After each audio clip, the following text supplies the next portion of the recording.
the west, Wazir Tapkias to the north of Scott. To me, that's still part of who we are, our identity, despite the changes to the six grandfathers. Our people have been here for thousands and thousands of years. Our origin story, our creation story comes from here within the Black Hills. In 1868, after years of unrest caused by settlers crossing through native lands, numerous tribes forced the U.S. to abandon forts in the Dakota and Montana territories and sign a peace treaty. Among the leaders was a chief named Red Cloud. I am a blood direct descendant of Chief Red Cloud of the Oglala Lakota people. He wanted to preserve a way of life for the future generation of the Lakota, Nakota, Dakota people.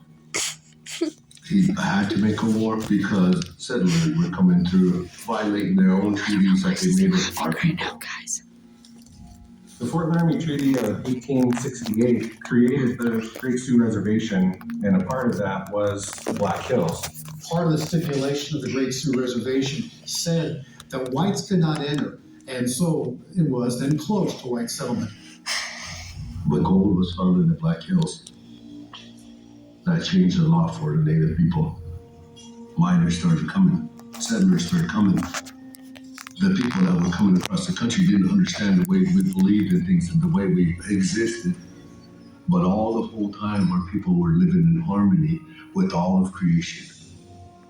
So the Great Sioux Reservation ends up getting chopped down to exclude the Black Hills. And that chunk of land keeps getting carved into smaller and smaller pieces. We still consider this area sacred, but it's for everybody. Doesn't matter who you are, doesn't matter what color skin you have, doesn't matter what language you speak or where you come from. This land belongs to everybody. By the early 1880s, the Black Hills gold rush had largely come to an end, but commercial mining continued. It was during this time that a curious young attorney inspired a new name for the mountain. Mount Rushmore is named after Charles Rushmore, a New York City attorney. He was sent here in the 1880s by a group of investors who wanted to invest in mining. While he was here, some local miners were showing him around the area. Standing at the base of this mountain looking up in awe, he asked them, "What is this mountain called?" In response, that group was joking around a little bit and replied, "What if we call it Mount Rushmore?" And the name stuck. The name Rushmore began appearing on maps. But it wasn't until 40 years later, in 1923, when an idea began to take shape that would change the mountain forever. It was an idea that would bring America and the world to South Dakota. For many Americans, the Roaring Twenties was a time of progress and success, but not for everyone. While a lot of the nation was prospering, the state of South Dakota was not. The difficulties in South Dakota's economy were just starting in the 1920s. Farm commodities collapsed, followed by a drought, followed by bank failures. A lot of people were losing their jobs in this area. It became very apparent South Dakota needed a new industry. Everyone was trying to think of ways to diversify South Dakota's economy. The governor at the time, Peter Norbeck, made a big effort to build the roads, and he also created Custer State Park, all related back to that effort to boost the tourism in South Dakota.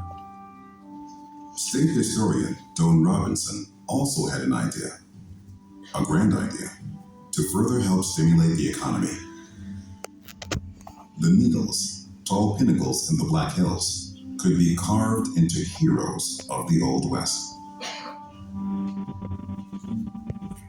Don Robinson said, "How about we carve a head or a torso and a head on each of the needles, and by golly, you'll have yourself a very interesting tourist attraction." The vision behind creating the carving and creating this destination was really to be an economic development tool for the area, something that people would be so intrigued by from across the country that they would need to come to South Dakota. Don Robinson was not an artist. He knew he wasn't going to complete this project single-handedly. He needed the type of people who could take on a task like this. In 1924, Robinson found a sculptor known for ambitious and larger-than-life ideas. His name was Gutzon Borglum, and he was a perfect choice for Robinson's grand vision. Robinson sent a letter to Borglum, offering the artist a chance to create a heroic sculpture in the Black Hills. Immediately, Borglum recognized the potential of this idea. His exact words were, "Great scheme you have, hold to it."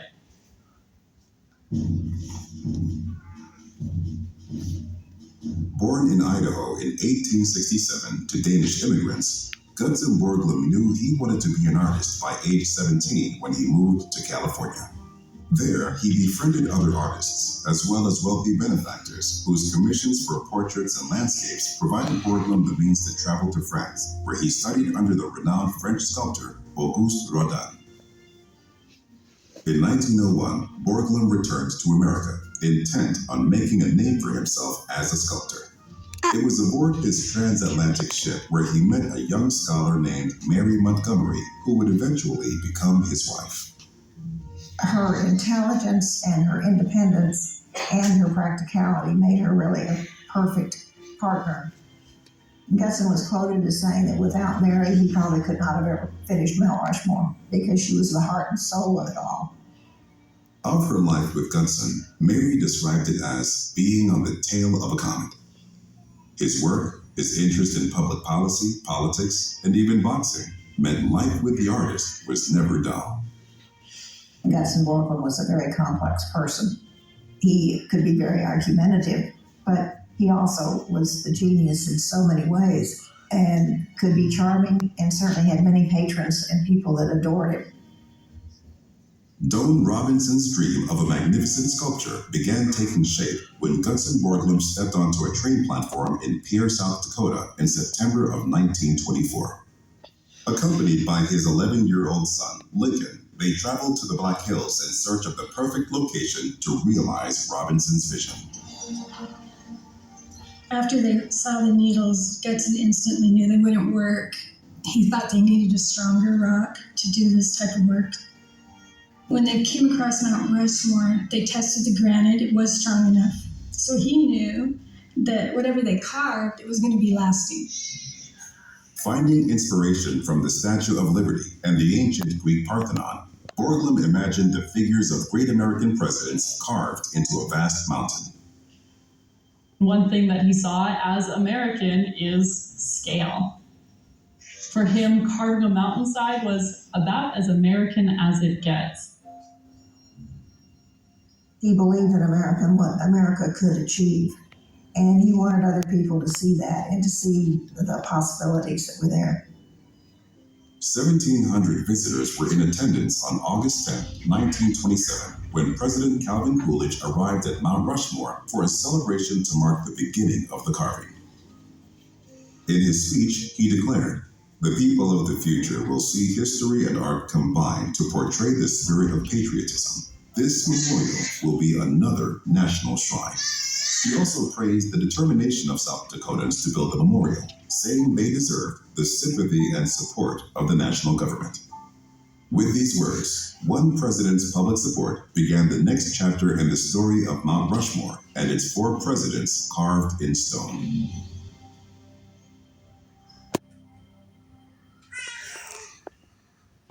The 4 presidents were selected to represent the first 150 years of American history. The foundation of the nation with George Washington, the expansion with the Louisiana Purchase for Thomas Jefferson, Abraham Lincoln represents the preservation of the Union, and finally we have Theodore Roosevelt for the development of the nation. I really hope that the people that come to Mount Rushmore take the time to consider why it was carved, what are those patriotic values that Borglum was trying to get across to us, what do they mean to people today? Do they inspire us to do better things? I hope so. They were men of their times just as we are, and we have to see that our forefathers, our ancestors, were not perfect by any means, but then we have to move on from that. And the way we move on from it is to think on the qualities of these individuals, like integrity and vision and courage And those kinds of things, I think, are the enduring qualities of Mount Rushmore. Carving a memorial to these presidents and the values they stood for would become the life's work of not only the sculptor, but hundreds of individuals who labored for years to create it. Carving on Mount Rushmore started in 1927 and ended in 1941. That's 14 years. It was also in the height of the Great Depression. Having a job was the most important thing during the Depression, and this put people to work. Gutson was in charge of promoting and raising money, and was in Washington quite a bit trying to do that. He was having to work with the Rushmore Commission, so he was doing a lot of other things besides being here at the mountain. My dad, Lincoln, was a liaison between Gutson and the workers in the fact that he could tell Gutson who were the good workers, which ones could be promoted or which ones could be moved to some other position. There were 400 men who worked on the sculpture during the carving era. It took a lot of different jobs to make Mount Rushmore possible. There were pointers, drillers, dynamiters, carvers, winch operators, laborers. These men would have to walk 700 steps and some inclined rampways to get to the top. And if they're drilling, they have to get hung over the side of the mountain in these leather-strapped bosun chairs and drill into the mountain. About 450,000 tons of granite were removed during the carving process. The only tool that can do that for you is dynamite. 90% of the rock removed from Mount Rushmore was removed using dynamite.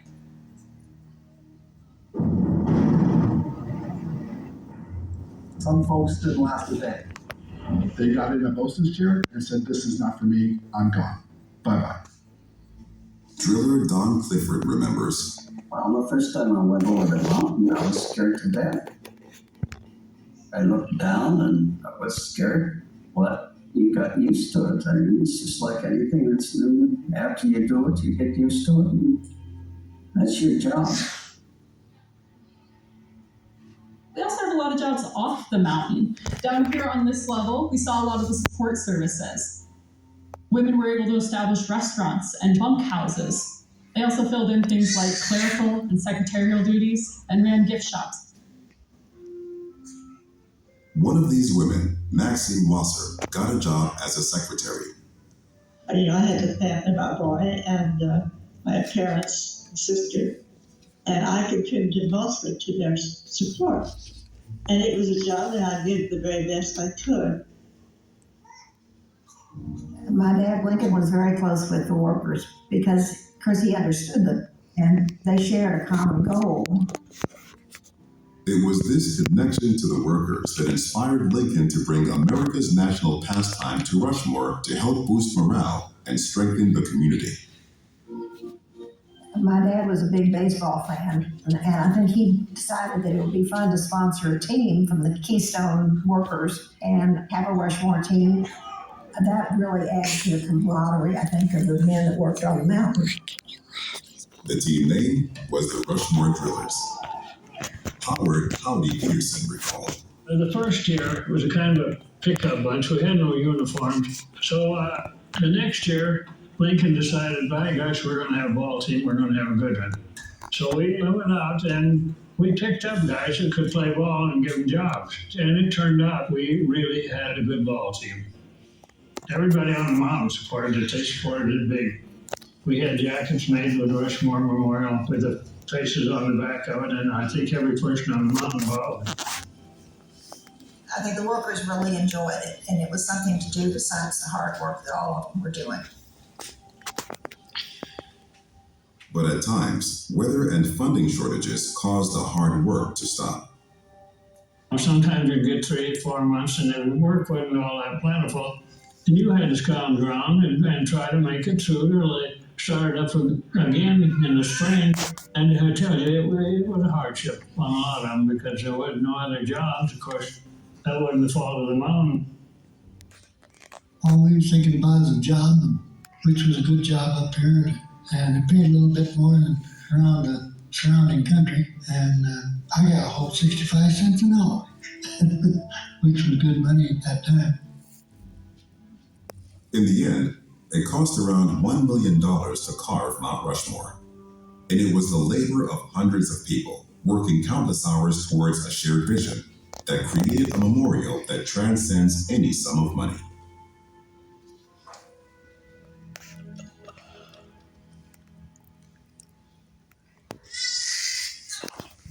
But the sculpture that visitors see today is quite different from the original idea conceived over 100 years ago. To do something on the scale of Mount Rushmore presents some real unknowns. The mountain and its flaws dictated the changes that would evolve through the carving process. The original was designed to have Jefferson's head on the left, and it was starting to be carved that way. And then about a year and a half into the carving, they realized the rock was not going to hold and Jefferson had to be moved. Baldwin then ends up blasting Jefferson off the hillside to relocate him. Can you imagine how heartbreaking it must have been to take the jackhammers and dynamite and totally remove all of that hard work?